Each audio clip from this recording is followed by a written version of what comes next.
The Rainbow Tower. Written by Alex Tymms. Illustrated by R H Stewart. Episode 15. Blue. The small opening looked very dark. It was out the back of a filler tank at the rear of a storeroom not far from the lift lobby. While the tank was now drained of water, the pipe still dripped and had small pools in the sections between the cartilage rings. "I found this when I drained the system to clean a filter," Silas explained. "Anyone not wearing a hood or cloak has to do all the jobs round here. I just assumed it was another of them enforcers' weird things, so I left it well alone."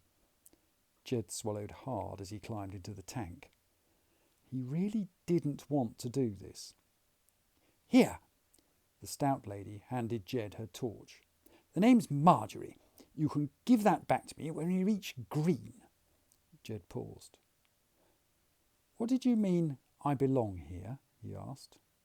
It had been troubling him since she had said it. "I'm a medic," she replied.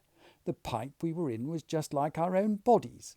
It identified us as intruders and sent lymphocytes, that's white blood cells, to destroy us. They left you alone, which means for some reason you're compatible with these tubes." Jed was about to ask another question when she went on, "Why? Well, I've no idea." Jed nodded as he crouched down. Yet another thing he didn't understand. "And we won't see you in green," Silas said, slapping him on the back. "We'll see you at the top, in red." Jed crawled into the tube, then began to move forward as Marjorie shouted more words of encouragement. He rounded a corner, then suddenly was in the dark, on his own again. He splashed along the pipe on his hands and knees. He'd long given up trying to avoid the pools of water in the spongy bits, and his overalls were now soaked. Jed didn't want to be alone.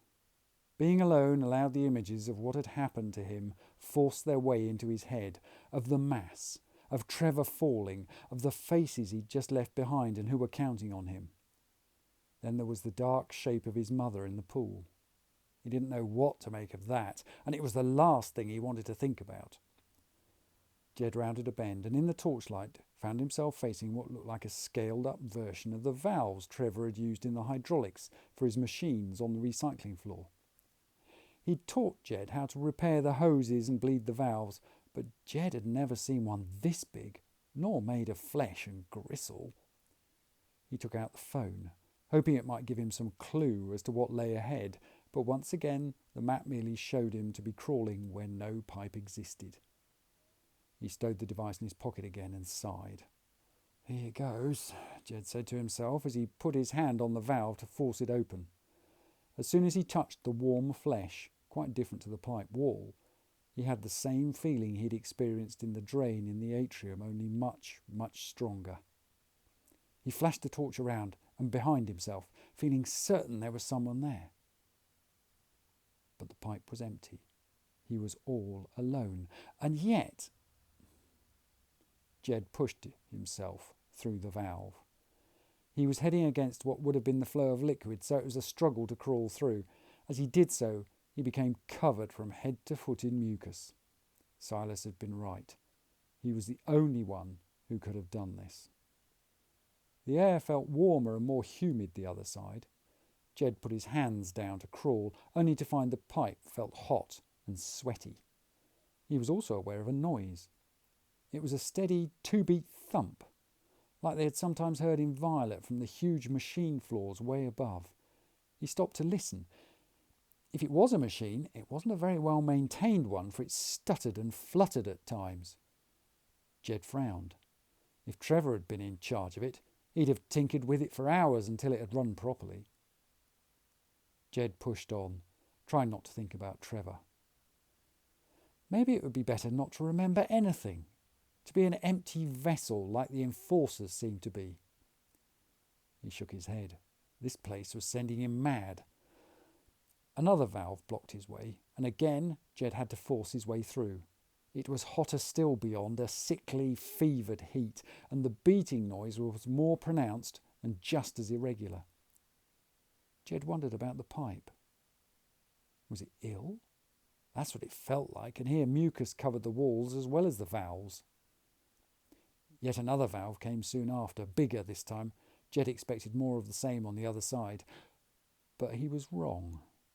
As he pulled the valve flanges apart, the beating sound became deafening, and pointing his torch through, it was clear something was moving the other side. Jed ducked back, breathing hard. He'd no choice.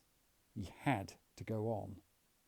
Jed shoved himself through the valve and leapt to his feet, shining the torch around for any signs of attackers. But there were no enforcers or workers of any kind. Instead, the space beyond was dominated by a huge red lump of flesh, which was held up by muscly sinews. Its movements were perfectly in time with the booming sound, even when they stuttered. He walked towards it. While this place felt ill, it wasn't fetid and stale like the mass. There was no decay here. This was a living thing. Jed shone his torch over the walls and floor. The skin sides of the whole chamber were wrinkled and folded and all moist. By the look of it, this chamber should have also been full of liquid.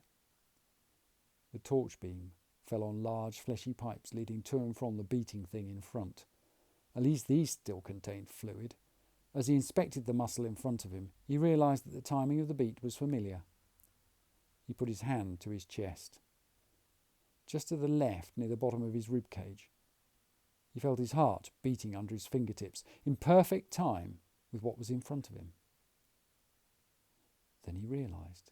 He thought back to when Trevor had fallen. This time he didn't focus on Trevor, but on the white pillars in the background that formed the main structure of the tower.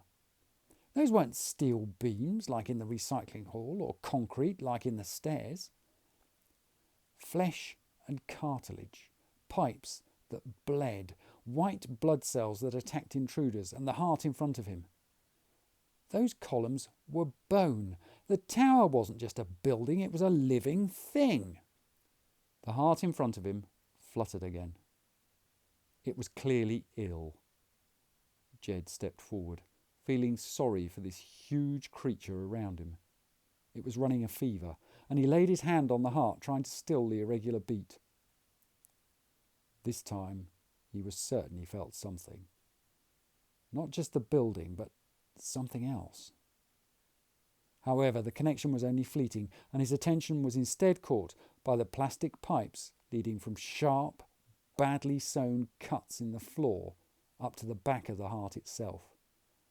As he flashed the beam on them, one showed up the same bile colour from the blue room. Anger welled up in Jed. These were people, recycled people being pumped directly into a living organism. This was not right. He strode towards the pipes. No wonder the mass grew in the waste. He was disgusted, made all the more furious that his mother, as chief executive, must have known this was going on. Thank Tower he hadn't known her. Jed grabbed the pipes and wrenched them out, stuffing the open ends back down the cuts and being extra careful not to splash himself.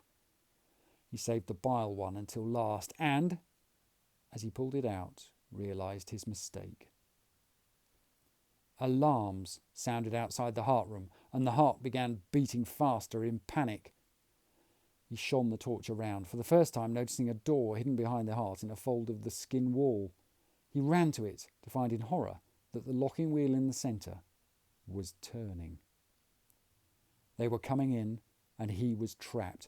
Jed cursed, whipping the torch beam around the room, looking in every fold and crevice he could find. There had to be a way out. There had to be. Thank you very much for listening to The Rainbow Tower. To see more of R H Stewart's excellent artwork, you'll find him on Instagram at roy.hootson.stewart. For Alex Tymms, why not try the novel OutCaste at ao3.com? Or, for something completely different, check out the Amier series on YouTube or at amier.com, also by Alex Tymms. The Rainbow Tower. Text copyright Alex Tymms. Illustrations copyright R H Stewart. The right of Alex Tymms and R H Stewart to be identified as the author and illustrator of this work has been asserted in accordance with the Copyright Designs and Patents Act 1988.